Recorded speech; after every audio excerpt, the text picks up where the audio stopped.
I ka mā tēnā no tātou katoa. Ko te mea tuatahi ka nui te mihi ki a koutou katoa, ko tai mai nei ki mana ki te karanga o te rā.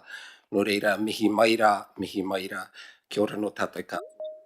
Mihi mai rā ki ngā mea o ngā kaunihira, no horo whenua, ki whanganui ātara me Wairarapa. No reira, ka nui te mihi ki a koutou ngā mea.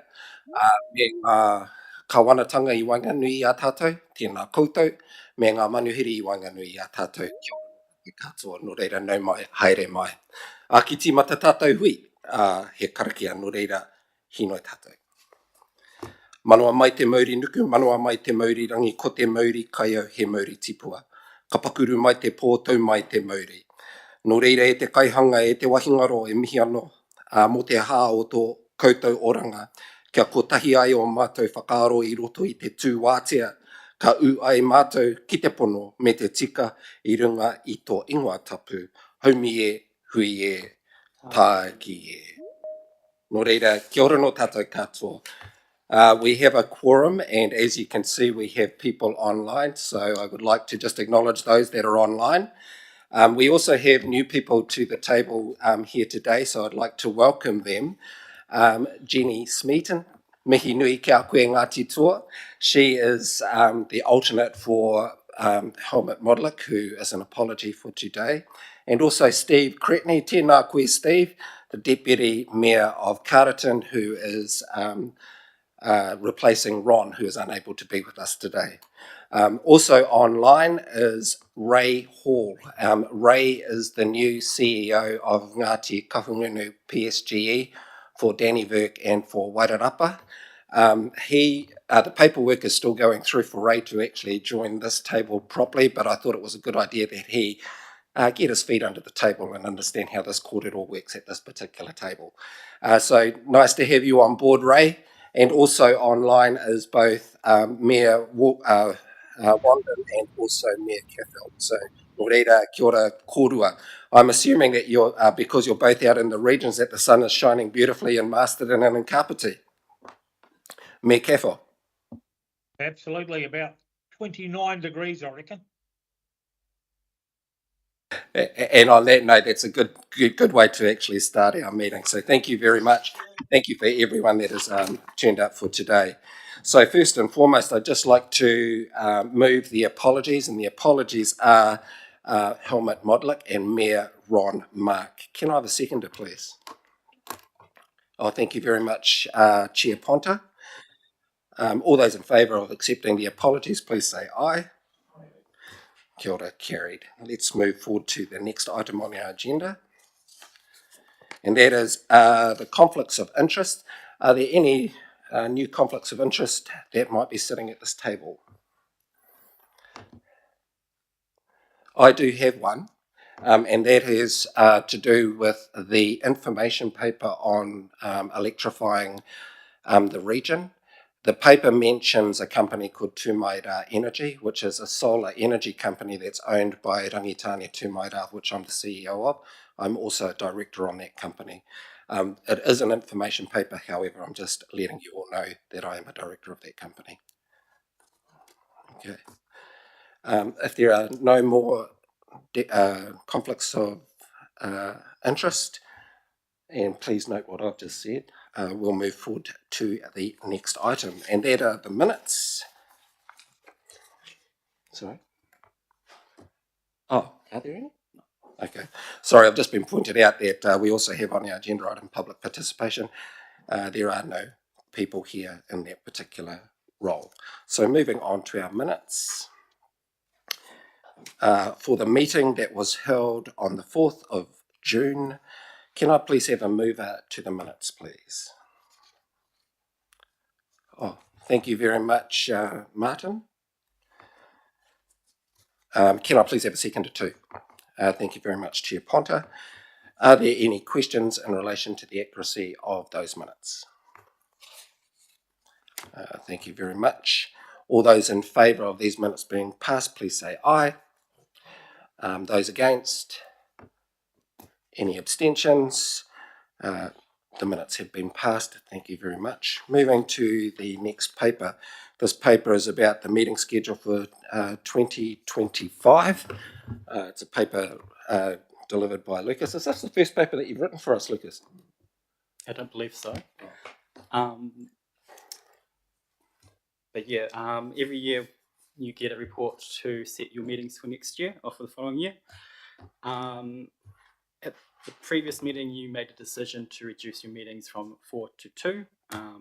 And speaking with Kim and the Secretariat, we identified that March and September would be better months to have the meetings in. Additionally, with the triennial elections next year, we thought it was best to have a meeting following the election. Meetings will be held at the Hut, at Hut City Council. They've agreed to host us for next year. And I think that's everything that I need to cover. I'm happy to take questions. Okay, if there are no questions, can I please have a mover and a seconder for this paper and the recommendations about the new dates for next year? Thank you, Mayor Baker. Can I please have a seconder? Thank you, Mayor Guppy. All those in favour of this paper being passed, please say aye. Those against, any abstentions? The paper has been passed. Thank you very much, Lucas. Moving to the next paper, which is the Wellington Regional Leadership Committee Annual Reporting. Can I please have to the table, there's 3 people coming to the table. One is Alan Yip, John Allen, who's the CEO of Wellington NZ, and a new presenter or a new person to the table, and that is Darren Edwards, the CEO of Kapiti. And in this particular hat, he is the sponsor of the priority development areas. Please take it, gentlemen, that your papers have been read by the committee.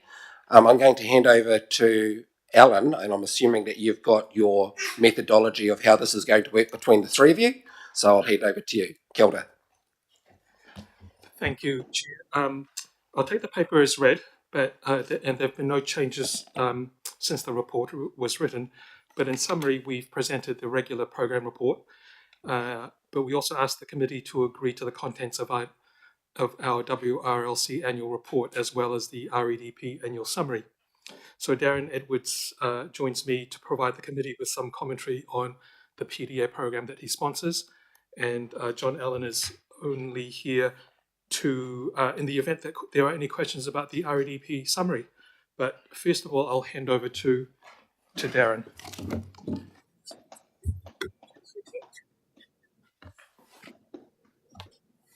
Kia ora tātou, morning everyone. Good to be here, and thanks for the opportunity to give you a real whistle stop into what delivery of the PDA looks like. So as a collective, I am the chief executive that sponsors the priority development areas, duly supported by Alan and his team and Kim.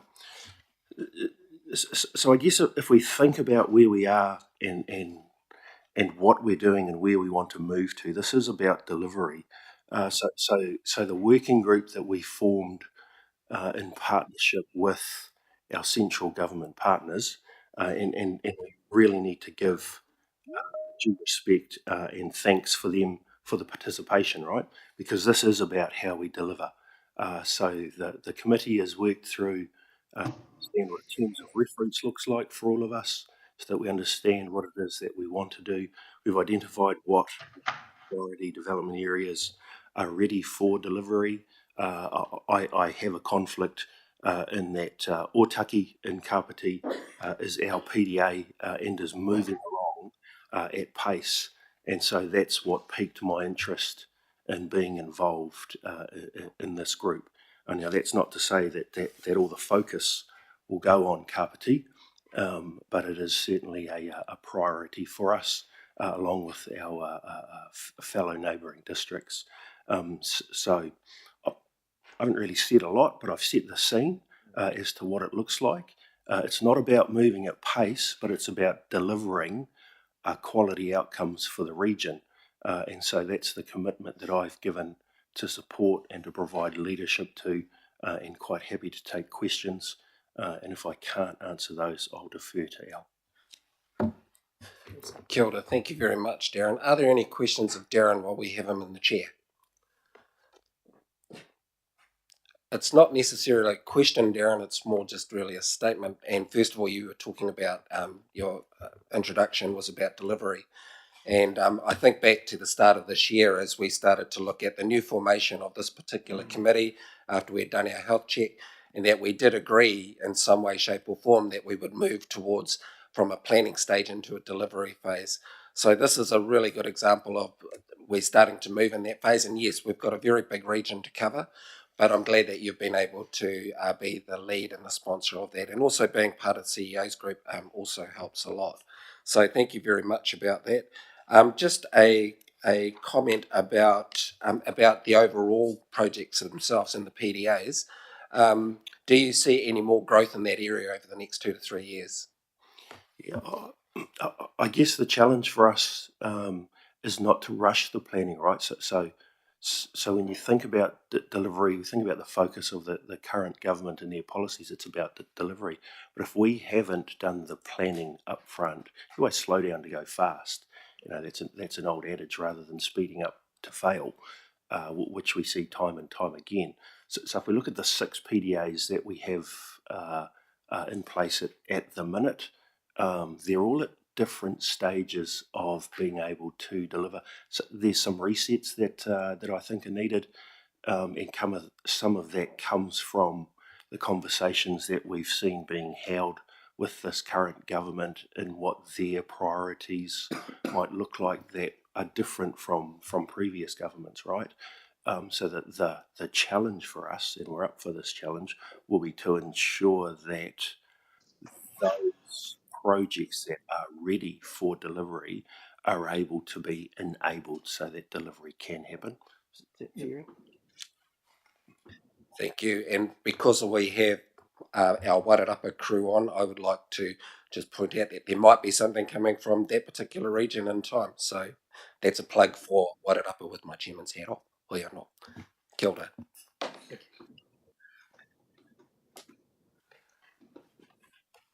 I think just to add to what Darren said about the prioritisation, I think or to answer your question, Chair, about any other potential projects, I think what we need to do is, as Darren said, just take a bit of time and take stock of the current projects on the list and make sure that they are actually being given the right amount of, that they are the right priority projects. So at the moment, we're just taking a bit of a pause to do a stock take and to do some thinking about the priority order and whether or not what steps we need to take for each of those projects because they are in a different stage. Yeah. Are there any questions about the REDP annual summary? Me Connolly.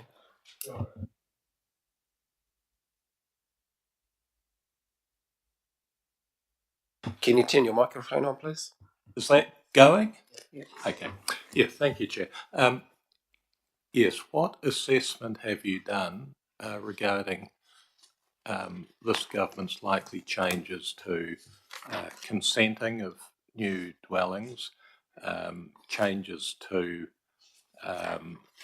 who approves new buildings, and indeed their thoughts on speeding up housing in general? The answer is none at all. And that's not to say that we wouldn't want to understand that conversation and follow that conversation as it occurs. But obviously the REDP process is not particularly focused in the housing space. And therefore, while we very much understand the importance of housing to economic enablement and well-being, that's not a particular priority area within the plan at the moment. But for the leadership committee, we're keeping an eye on these changes. There's no detail on it yet, so we just know that they've been announced. So we're keeping an eye on where they go, because of course they're going to have an impact on our work and our PDAs. But at the moment, there's just no detail yet, so there's nothing much to comment on. Thank you very much. We're now moving to the Regional Economic Development Plan. Sorry, You mean the annual paper. summary? Yeah, Yep. the summary, sorry. Yeah. If there's are there any questions about the annual summary for the economic development plan? Yeah. Chair Ponta.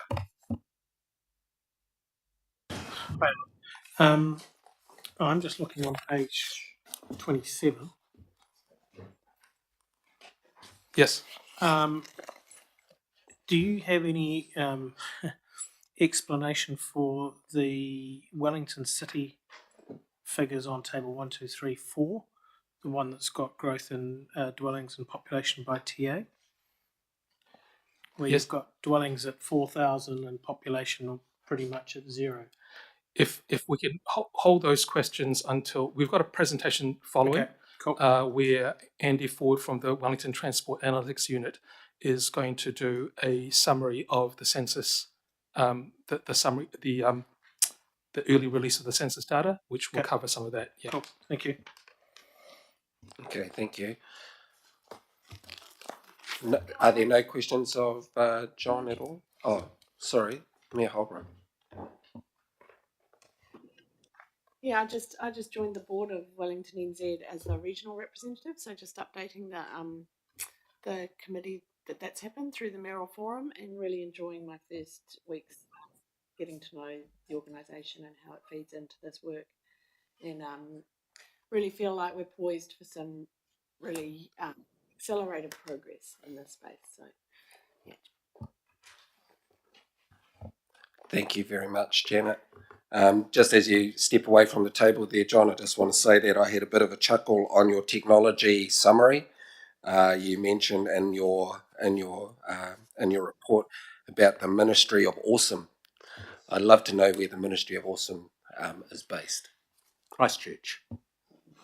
So okay, it's the not Ministry here. of Awesome is the equivalent of Creative HQ. Well, it's not the equivalent of Creative HQ, but it's a wannabe Creative HQ. No, I shouldn't say that. They're very good at what they do.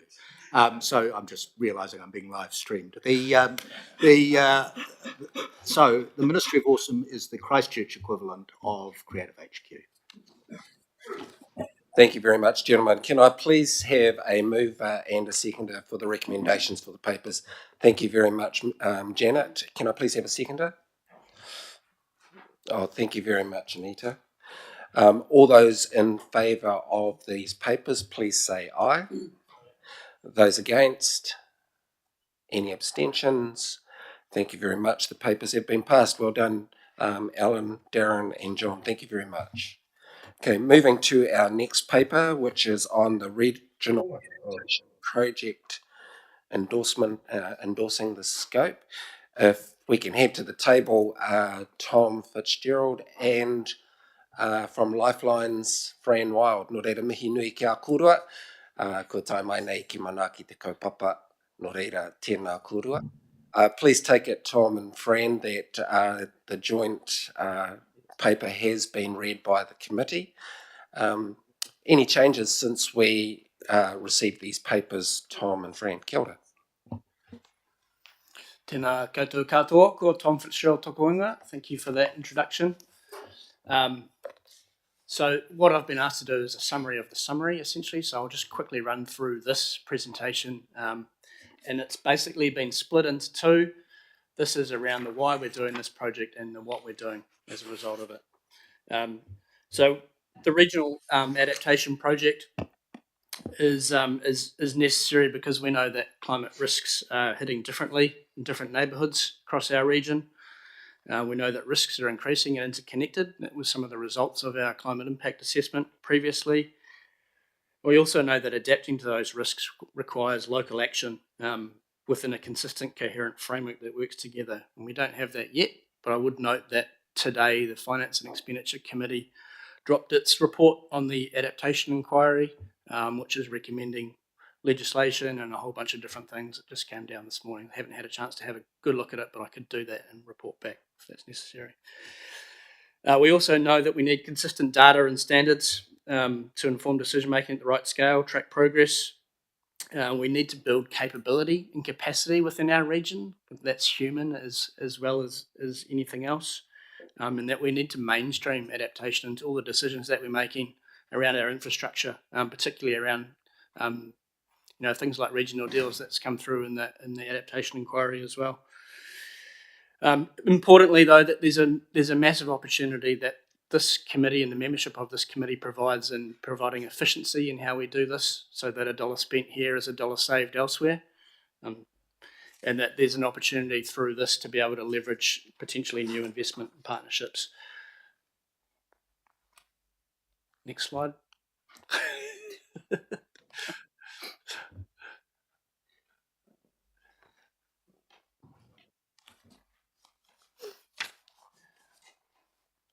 So this is the what. So the 5 deliverables that we've landed on after our road listen and the significant engagement about the needs for adaptation in the region, and I'll run through them quickly.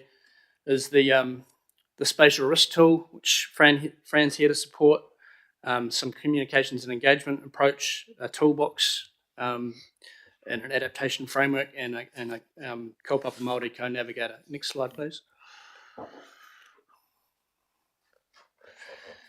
So the kaupapa Māori co-navigator is necessary to embed our treaty partnership within this approach from the outset. Looking at a role or roles that's been requested and will be designed by our iwi partners around this table. It's a foundational input into the design of all the other deliverables as well. And it'll sit alongside me as we roll out each of these other deliverables and build them together. The spatial risk tool is something that we didn't quite get through in the climate impact assessment. We've got a whole lot of data and information that's out there. We need to be able to provide it to agencies, the public, to be able to interrogate our natural hazards and climate risk impacts for whatever purpose that may be. And it has multiple use cases. One being, of course, provide natural hazard and risk information, and also delivering lifelines and infrastructure vulnerability assessments that can support investment in some of that work. Next slide, please. And then we can pair this later on. So the adaptation framework I'm proposing here is going to be the trunk, or the spine of our work that everything will fall across. It will reflect the treaty partnership that we will support. It will provide a structured, flexible local adaptation planning arrangement, and probably include some kind of pact about actually how we roll out adaptation planning within our area. We need to do this, and we need to take the time to do this so that we facilitate implementation of that work. A lot of the adaptation planning around New Zealand at the moment is stopped at the implementation level, so it's important that we get this right and we spend time doing that. And there will be overlap with the National Adaptation Inquiry, which we'll need to work through. It will also allow us to do a lot of monitoring and evaluation reporting, so tracking progress around how we're doing with this sort of thing. Next slide, please. The fourth one is the toolkit, or kete.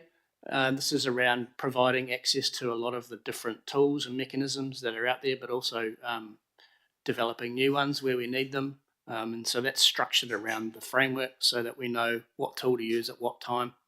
And part of that is around building the capability and capacity of staff and other kaimahi in the region to be able to actually work on this together so that we're constantly improving. And then the fifth one is around communications and engagement plan delivery and getting that right so that we're setting the scene for adaptation going forward, and what that looks like.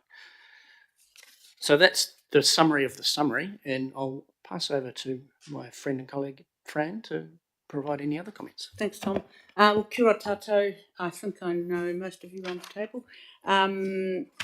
So this is what Lifeline's proposing and have had agreement from our members for, and it really supports Tom's work and your work, particularly in terms of the development of a regional spatial risk tool. You will recall that the Lifelines group a few years ago developed quantified the economic impacts of infrastructure failure in a disaster, and we took a movement of the Wellington fault. but of course, the big ongoing disaster now is climate change.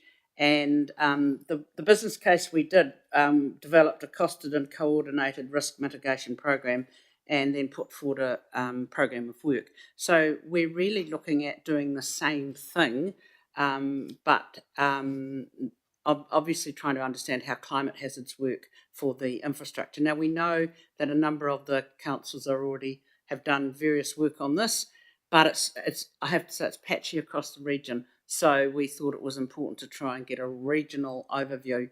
So we particularly want to know how it will change over time as well as climate change gets worse, or the impact gets worse. So we will use the methodology consistent with the national vulnerability assessment that's already been done, and we'll identify critical infrastructure vulnerability at a regional scale and identify potential adaptation measures to build resilience and the cost of those. And then hopefully we'll be able to do what we did with the earthquake one and say, well, if we do, it's a lot of codependency here when it comes to infrastructure. So if we do them in this order, this would be the most obvious thing to do. So we're pretty excited about being involved here and fully support your regional adaptation project, which is really important. And we just will slot into that. This work we're doing will slot into yours and just support it and cover the infrastructure.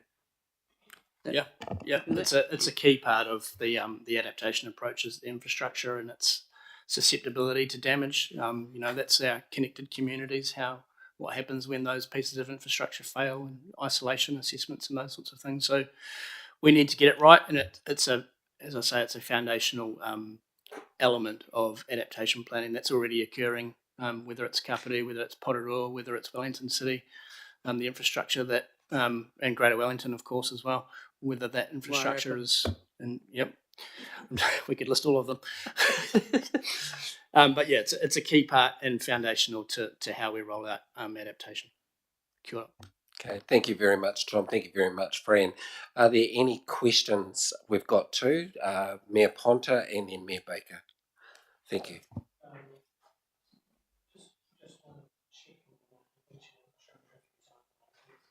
And I get the focus, but I just wanted to check whether infrastructure in this sense extends to things like understanding the location and impact on cemeteries, urupā, former landfills, things that are not necessarily in the present, but which we may have to manage into the future. Yes is the short answer, and that's because adaptation needs to be cognizant of all the things that we care and value, and we need to provide an approach that can support decision making at that local level that's appropriate for that particular asset or value. Thank you very much, Mayor Baker. Thank you. Fully support it, but we just have to note going forward, it's the costs over each area. We've got to have more clarity over those going forward, but support. Okay, thank you very much. Can I please have a move? Oh, sorry. Sorry, last Janet, I minute. didn't see your hand up. I was just wondering whether I asked this, but so the work that we're doing at local levels, how does the more localized work, feed into and interact with this regional approach? Good question. Particularly the risk assessments and aligning the data and the identified risks. So the way that I've tried to encapsulate that in this project is that the framework that I'm proposing will set out that clarity. It will say what's needed at a regional level, what's needed at a district level, what's needed at subsequent levels, and how do they interact. And we don't have that clarity. So if we can get that as a key part of that framework, then we'll have a really good idea about how these things work together. Perhaps I can just add to that, Janet, through you, Chair. You might recall the Lifelines work on the earthquake hazard, which actually we did a massive amount of modelling. It went right down to like each pipe, everything at local level, roads, wires, the whole lot.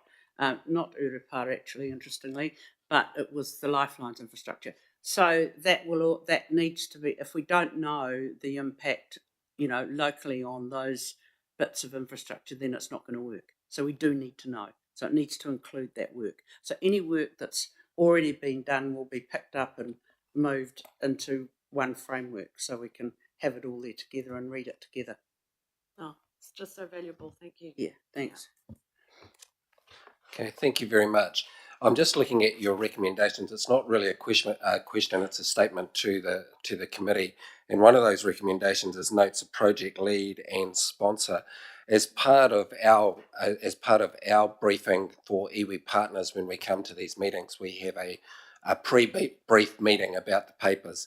And this one, very similar to people around the table, was wholeheartedly supported because of the impact that it will have on our region. And what I would like to put forward was a comment from the iwi partners to the committee, and that was that for the sponsor and the alternate for this particular project, if it could come from the iwi partners, we feel that we would love to participate in this as either a sponsor or a lead, and also have an alternate there. So I'm just resting that on the table so everyone knows. And it's not a recommendation, but I'm just putting that there on behalf of the iwi partners if everyone is comfortable with that. Kia ora. So if there are no further questions, just checking online. Any questions? None there. Great paper, both Tom and Fran. Thank you very much. Can I please have a mover and a seconder for the papers, please? Thank you very much, Mayor Ponta. Thank you very much. Oh, Chair Ponta, sorry, Darren. And thank you very much, Mayor Baker. All those in favour of the recommendations attached to this paper, please say aye. Any against? Any abstentions? The papers have been passed. Thank you very much again. Okay, great papers. Moving to the next paper, which is, sorry, I'm a bit lost in my papers. The regional deal. Is that you? Oh, Darren, I'm just wondering if you would be able to, because it's presented by you and I, just to give a quick overview of this paper. Obviously, it's quite topical at the moment. And there was also, I believe, a letter that was received by the mayors and the chairs of regional councils from the minister late last week in regards to the infrastructure plan. So I'm just going to ask Darren if you can just give a overview of this particular paper. Thank you. Yeah, thank you. So the regional deals strategic framework has been presented by the government. Doesn't go as far as regional deal frameworks in other overseas jurisdictions like the UK or Australia and Canada, but I think it's being characterised as a good start in terms of actually getting regions to coalesce around development proposals. I think the thing to note is that while the government has put out the strategic framework, it's proposing a staged approach here. And the paper does allude to the fact that there are potentially 5 regions that are being singled out for attention by the government, being Northland, Auckland, Western Bay of Plenty, Tauranga, Wakatipu Basin, Queenstown, and west coast of the South Island. So that means that if that comes to pass, that this region, along with the majority of regions, are not in the first tranche of regions for a regional deal. The strategic framework paints out the sort of preconditions for entering a regional deal. They're not particularly onerous for us as a region because we have the WRLC already in place, and we have the future development strategy starting to be bedded in as well. And so both of those are sort of parts of the preconditions for actually putting forward a proposal. One thing to note is that a regional deal proposal or regional deals don't have to be formed on a regional basis. They can be formed on a sub-regional basis. and Western Bay of Plenty, Tauranga, and Queenstown Wakatipu Basin potential evidence of that approach. They can also be cut across regional areas, so there is the potential here for a regional deal to be cast, say, between Horowhenua and Levin or the Kapiti Coast area. Doesn't have to be contained within one region. So what the government's framework does is effectively put us on notice alongside for a regional deal, and we now have time to think about how we approach. We also have the time to think about whether we approach the government within the terms of this framework, or whether we approach the government outside of the framework for other things that the government may have as priorities in our region that they may want to move on faster or in a more collaborative way with us. Darren mentioned the letter that had come, or one of the letters that has come more recently, which I think we're going to discuss in a workshop, is how we lean in to the government in relation to our projects across the region and get those onto a national work program that is separate from this. So we could have 10, 20, 30 projects that are identified in the national work program of work that are quite separate from regional deals, and there may be some overlap as well. Thank you very much, Darren. Are there any questions from the table on the paper that's been presented? Also bearing in mind that we have received that letter from the Minister as well. Kia ora. Sure, Mayor Guppy. Just a comment. I mean, for us to get a regional deal, it's really important that we think through what the Wellington region needs, and it needs to be significant. I mean, the issue we've got in Wellington is clearly here in item 12, where it's clearly said the 5 areas that have been identified, they don't take us seriously. And if we think we're going to skip along and get some deal, we'll be well down the list. We won't even be in the second tranche. So it needs to be a very serious project, and we need to be connected, because otherwise we're going to get left behind. And let's be honest, they certainly do not, the government don't rate our region, and they will just watch us slowly die. Yeah, that's a fair comment. Thank you, Kim. If I just make a comment on that, I think so. If you look at recommendation 3 in the paper, so the more immediate thing is the government's now running this infrastructure priorities program, which will feed into the National Infrastructure Plan, which will be one of the things that informs regional deals. So getting and those have to be submitted by the 20th of December. So in my view, getting a regional agreement on what some of those projects might be is at least one step of showing that you can get regional agreement on these things. I wouldn't go so far as to say that it'll get you a regional deal, but I think in my view that's a step forward to at least going, yeah, well, here's some evidence that we are working together, and here's that list of projects that we regionally agree. I think that's probably your first step. Thank you very much, Kim. Just a comment, not really an answer to your question, Wayne, and that is, I think back to the formation of this particular committee back in July 2021, and I think you were talking about in your statement today, you were talking about how the region needs to come together and start to identify what is priority. I go back to that particular very first meeting in which you also said it's about time that the region has actually come together, having iwi partners at the table as well as the mayors, and at that time 2 ministers. So, we're 3 years down the track and we have to look at ourselves and being able to pull it all together. Okay, well, that's a long time to wait. So I think we can actually do that. And I suppose it boils down to the way in which we use the workshops that we have also associated to these meetings to be able to formalise how we want to look at those deals. And that means a real strong commitment from all of us. Kia ora. Darren. So just a question on this, given that this report was prepared before the minister's letter landed on our desks.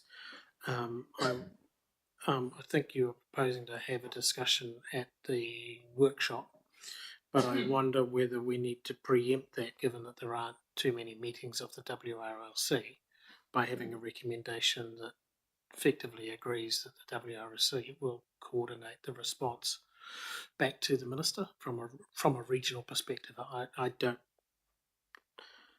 don't imagine that prevents any parties from putting their own proposals forward if they wanted to do that separately.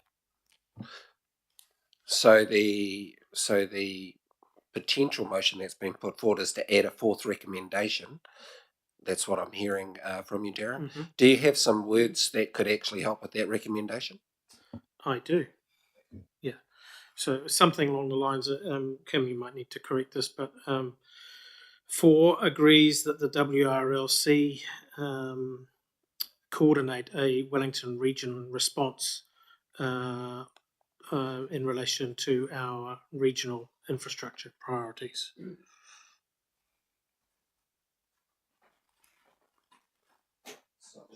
I'm just checking with the team. Did you get those words?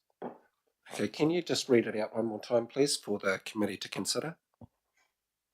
Agrees that the WRLC coordinate a Wellington region response to our regional infrastructure priorities. And if we don't have a meeting by that time that happens, we may just have to do it by round robin. Okay, all right. So just because it's a potential addition, I just want to put it back to the committee and just have a quick discussion around that draft recommendation. Very quick question. Have we got Wellington here, or are they online? Like our biggest city is missing or not? Is they're online? Oh, sorry, I just wondered what Troy thought. MW, Yeah. I think. Yeah. But there's no pictures, so it's yeah.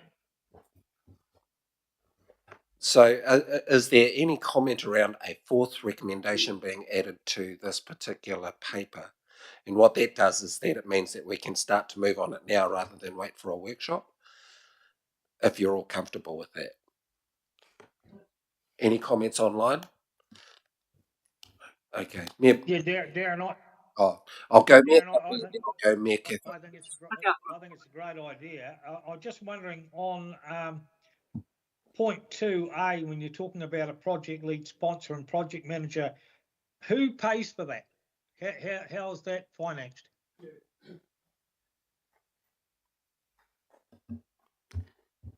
So normally a project sponsor, so if you take Darren Edwards, for instance, and we talked about PDAs, isn't paid for, or when we've had other project sponsors before, they've been part of the Secretariat or they've been GMs and other organisations. In terms of the project manager, it really depends. So if someone in one of the council organisations puts their hands up, for instance, and says, yep, when the regional deal is underway, I'm happy to put my hand up to project management.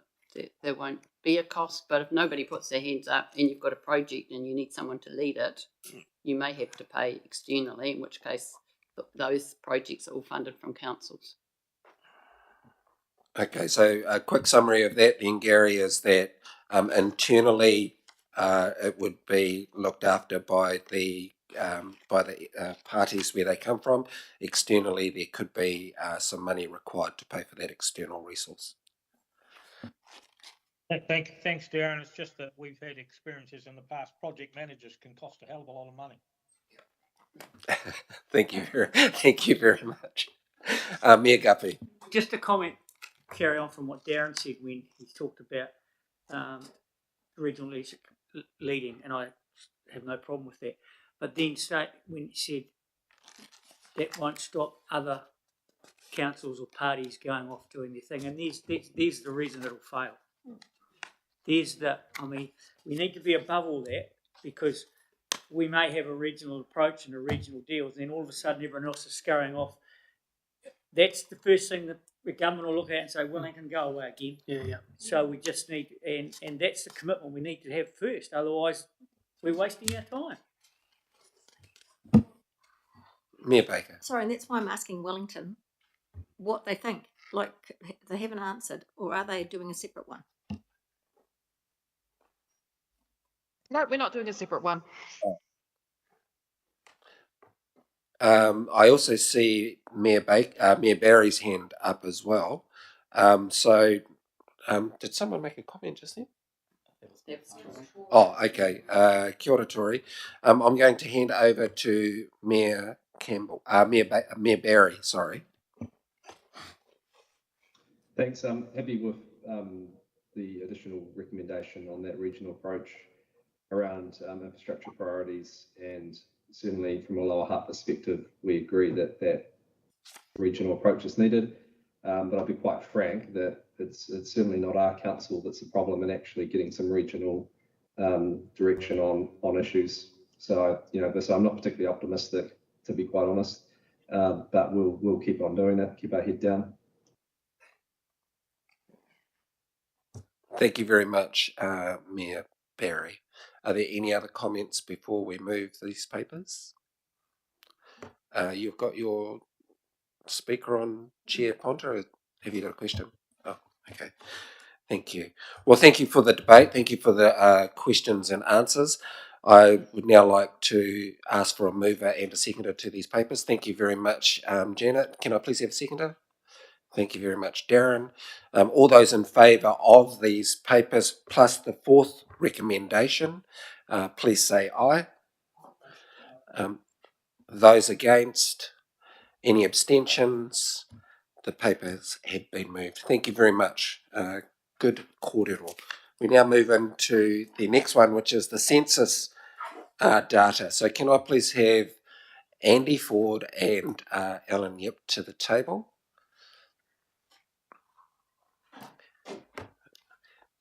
Thank you very much, gentlemen. I understand you've got a presentation for us.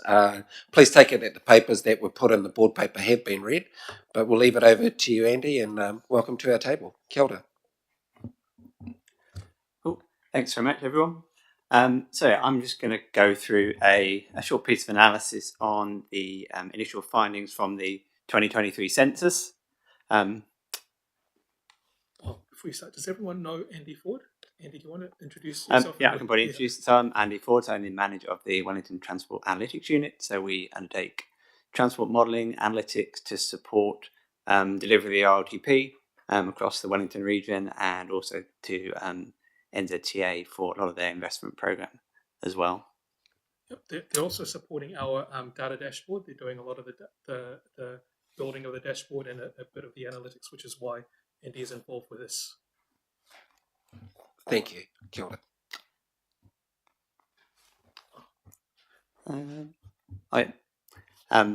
So that's just a bit of an overview of kind of what I'm going to go through today. I think kind of one of to start with a caveat, the census 2023 data, it's taken a bit of time to come out, and this is, I suppose, a first cut of it, fairly high level, and so some of the numbers will change, but from experience, they're not going to change so materially. They'll change the kind of conclusions and the insights that I'm going to kind of take you through today.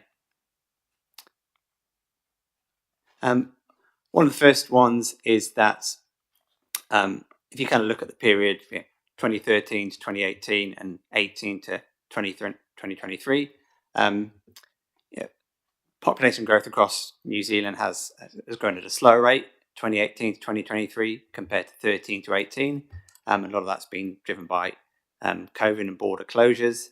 But I suppose of relevance to yourselves in the Wellington region is that over both those periods, the Wellington region saw one of the lower population growth rates when you compare that across other regional council areas. So yeah, just kind of drawing on that a little bit more, between 13 and 18 and 18 to 23, the population growth rate for the Wellington region kind of essentially halved, from around 7% to around 2 to 3%.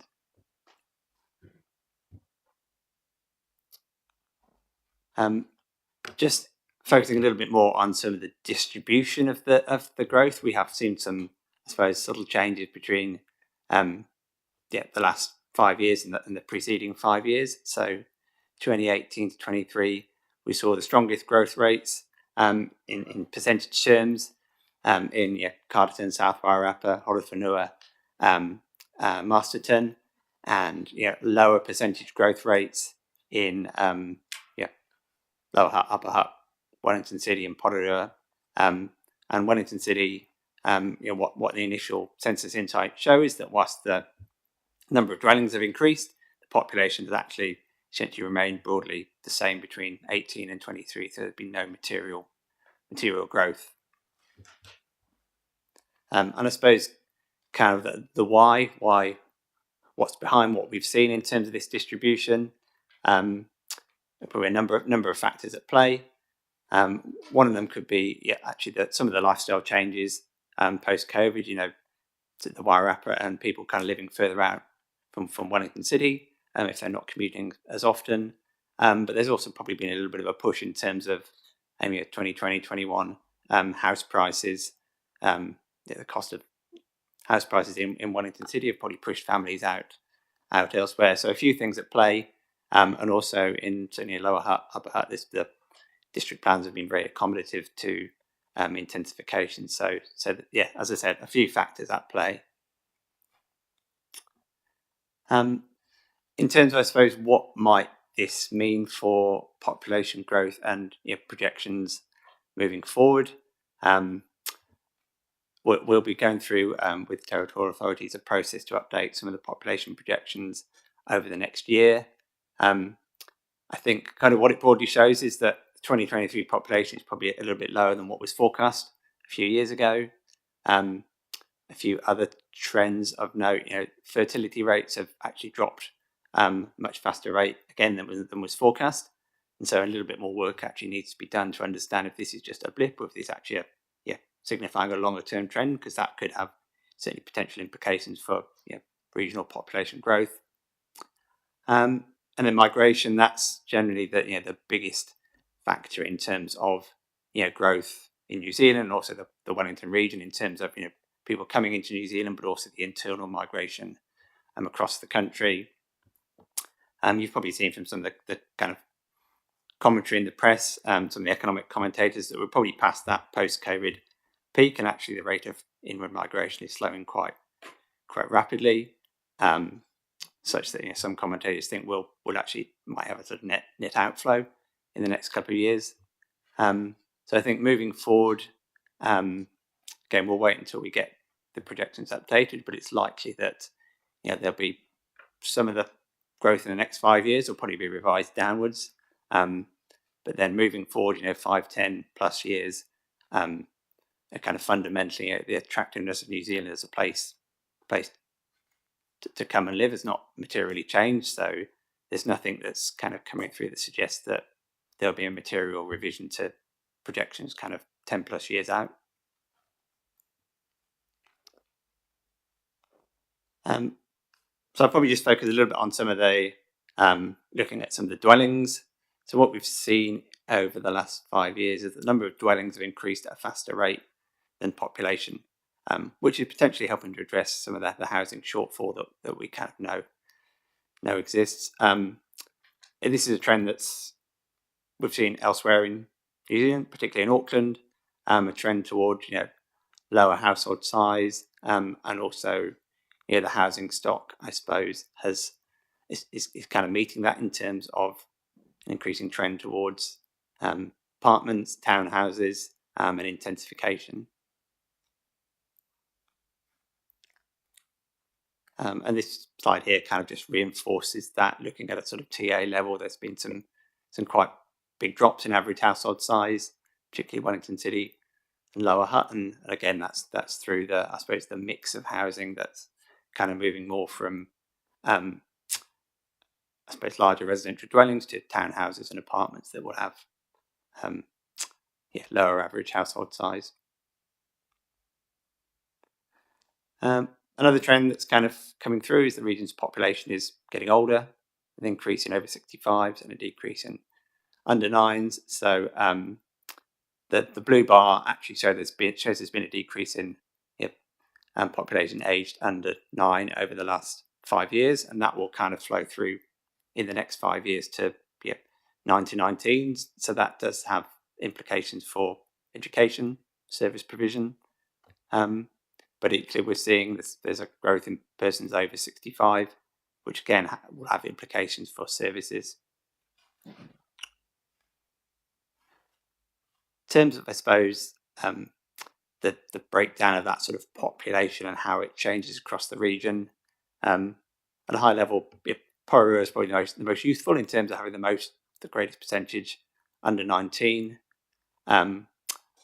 Hawhanui, Kapiti, Wairarapa having the highest percentages over 65. So there's quite a difference between I suppose the sort of more urban areas and the Wairarapa and Hawhanui, Kapiti in terms of that demographic breakdown.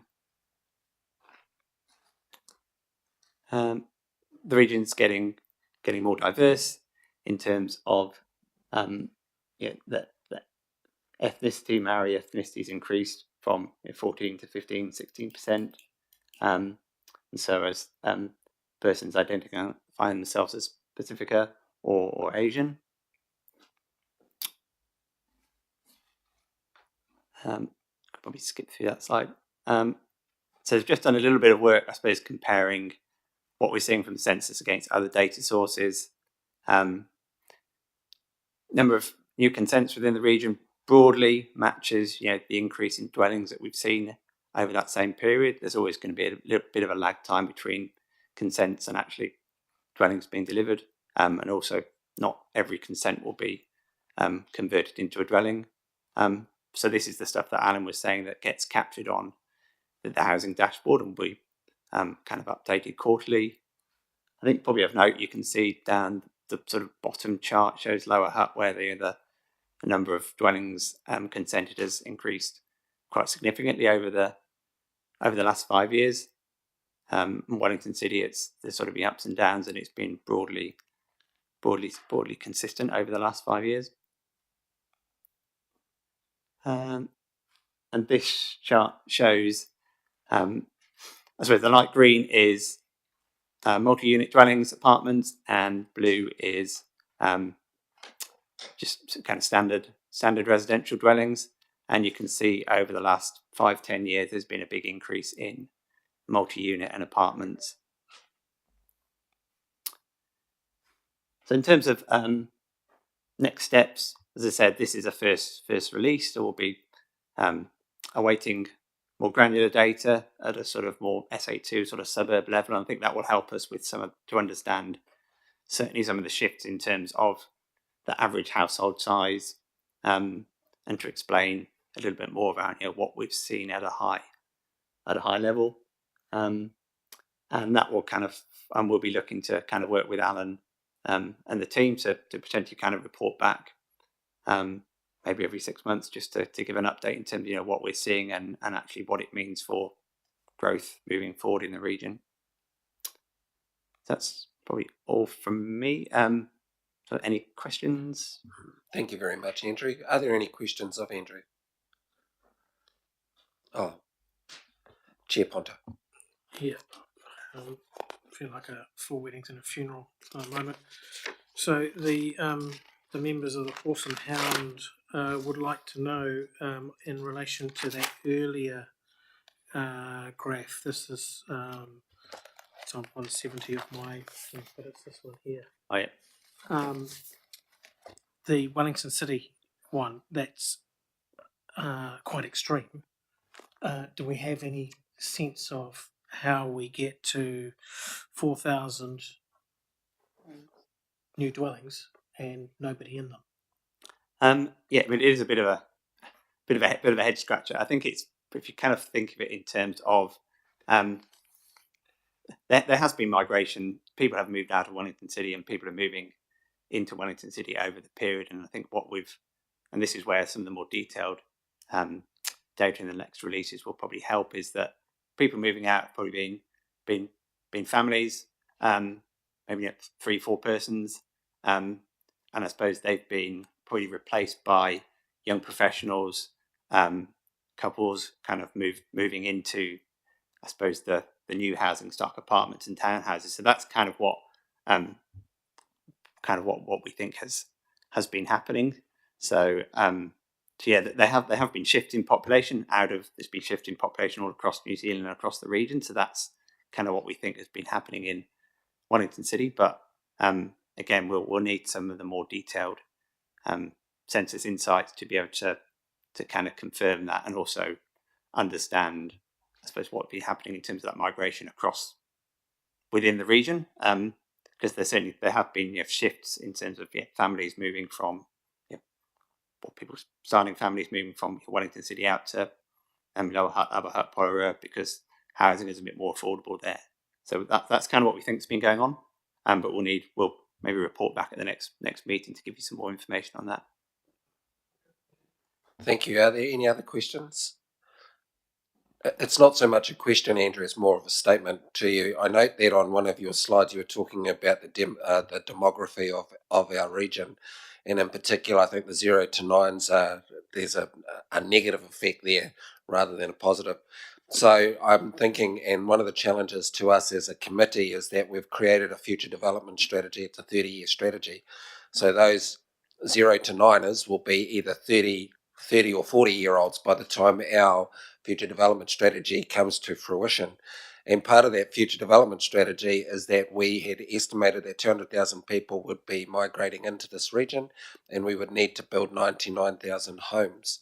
So some of the stats at the moment, if we were able to look at what we're going to do going forward, means that we may have a bit of a either an over forecast, or we may have a bit of a problem if we don't hit those particular numbers if we're starting to plan for those types of developments now and infrastructural requirements. So thank you very much. If there's no other questions, this was a information paper only, so we note your paper. Thank you very much, Andrew. And yeah, thank you. Kia ora. Chair Ponto, I have to ask you to come to the table to do this next. Well, I'll get you to do the last two items actually, because of my conflict of interest around the electricity. Kia ora.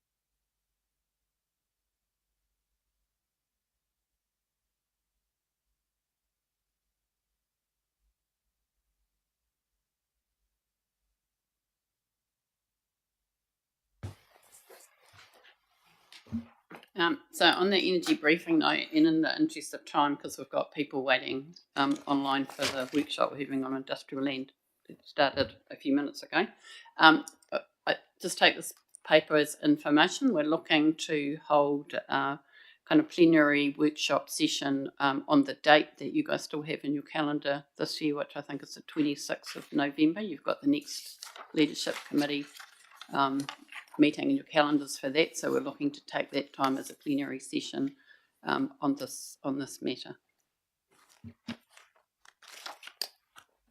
Any questions at this stage, given that you'll have another opportunity to look into this piece of work? No? Okay. Moving on in that case to planning for flood hazards, lessons from the Hawke's Bay. Morning, Graham. Paul Graham Campbell, Tokawingwa. I'm a strategic advisor with Greater Wellington in the flood resilience field. Can take the paper as read. I really did just want to emphasise the findings from Hawke's Bay, which we've put into some of which we've put into the recommendations here, show that some quite significant change is going to be needed in how we do that planning for floods in the future, which links directly to the regional adaptation project. And so I thought well worthwhile coming along, just making sure that link was there, and it was going to need quite a lot of change to be able to take it into account, and that's going to require a lot of working together to achieve that. One of the second points that came out of the Hawke's Bay review and follows on from that is that it was pretty evident that we are not prepared for an over-design or a breach type event. In Hawke's Bay anyway, that was particularly the case. My observations from Wellington and my knowledge of Wellington, I suspect we're not as well prepared as we could be. So I've put in here some actions and some next steps that are particularly going to follow through on making sure that we are raising that awareness about the preparedness for an over-design event or perhaps a breach of some of our stop banks or other flood defences. And that's a critical step that we need to take. So the reason really just for bringing it to this forum in particular is, again, we're going to need to be working very closely together in consistency with messaging on this, but also bringing out flood maps again is something that raises a huge amount of anxiety in communities, and so we all need to be aware and prepared for that. It comes out in a whole lot of different ways. Some of it, they'll start to criticise the data. Some of it, they'll start the anxiety and the fear of what their situation is. Others might be worried about property values. It comes out in a whole lot of different ways. We just need to be ready for that. But knowing that we're moving into a phase where we will be coming to each of the catchments, I suppose I'd call it, councils, areas, and just raising the awareness of the flood hazard information we have at the moment, and working with you to develop plans in the short term as to how can we manage that over design event, because that's the first step we really need to take as a learning from Gabrielle. So open to questions. Got any questions online? Mayor Baker. Just a comment. We already hold our flood maps, so you're going to write to us. So that sort of is already redundant because we're already doing it at that level. So you just trying to update, because a lot of the stuff we're actually already doing. It is very much there. Most of the flood maps are based around a particular event, and normally a design event, a 1 in 100 year event. Gabrielle was in excess of that, and so it had a much wider effect that people were not prepared for. So it's talking about the over design events and the potential for a breach and what might happen in those sorts of events. So it's very much an emergency management response. How do we prepare for that? And it doesn't matter what the design standard is in each of the areas. It's what happens when you get an event that is significantly exceeds that. So that's the emphasis that we'll be focusing on this time. Nigel, you got a comment? Thanks, Chair. That's an excellent question, Mayor, and I think it's exactly the right one. So just to re-emphasise, this is over design events.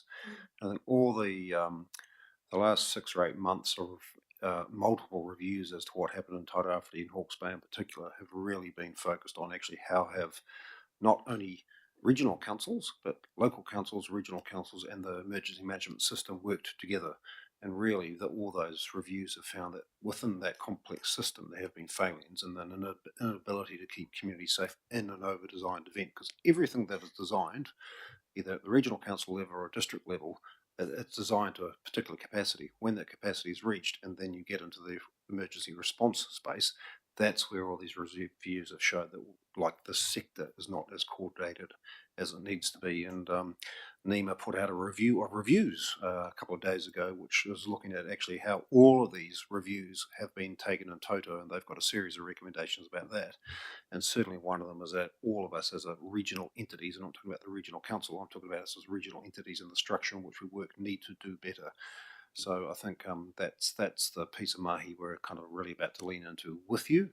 It's not a regional council piece of mahi, we will lead it, but this is a with, and it absolutely includes iwi, hapu, mana whenua response as well. So I think it's actually, this is one of those opportunities that we just have to not lose sight of. Yeah, don't want to lose sight of the word crisis. Okay, that brings us to an end, unless there's any final questions on that. Thank you, Graham. You want to end with a karakia? Sure, thank you very much, Chair. What I would like to do before we have our final karakia for this particular hui is that I'd just like to acknowledge Kim Kelly for the work that she has done. Kim's last day with us in her full-time capacity is on the 4th of October. And I just want to say in 3 ways. First of all, as the Executive Director over the Wellington Regional Leadership Committee, Kim, I have to admit that you are a prolific producer of papers and work, all for the goodness of what we want to do in this region. And if you ever needed someone to be able to really drive planning, which we had to do in the first 2.5 years of us as a committee, then you were in the right seat to do that for us. So on behalf of that particular part, I say thank you very, very much. The second part is the work that you've done to help iwi partners get their feet comfortably under this table. We came to this particular committee, and not many of us, I don't think any of us, had any background in local government. And so some of the terminology that was being used at the time went way over, well, especially my head. I can't talk for my other iwi partners, but definitely my head. But what you did was that I think you saw in us our potential to be able to learn quickly, and you've helped us be able to do that, and you've put things in place to help the iwi partners get up to speed. And I think that we're quite comfortable now sitting at this table and being able to participate fully and add value to it. And then the last one is from me as a person and also as Deputy Chair and then the Chair. And just some of the comment that you've helped for me to understand some of the ins and outs of how we work as a total committee, and I really appreciate that. So from that particular step, I just want to say thank you very much for all the work that you've done. I wish you all the very best in everything that you do beyond the 4th of October. So on behalf of the committee, thank you very much. Homai te paki paki whānau. And I also have a gift, and as we were walking here, we happened to find some stuff. And here we go. So I'm just going to ask you to come to the middle of the floor. Yeah, so everyone on camera can see you as well.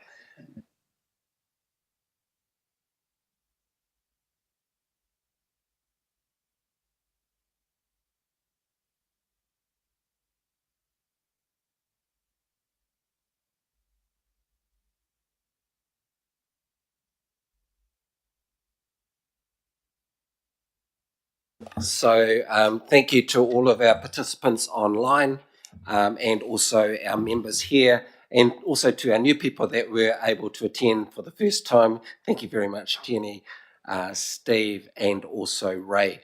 So I will close with a karakia and then we'll move into our workshop. Hinoi tātou kia tau, kia tātou katoa, ka ta whai moto tātou ariki a ihu kraiti, me te aroha, me te atua, me te whiwhinga tahitanga ki te wairua tapu, ki ake tunu atu. Amen.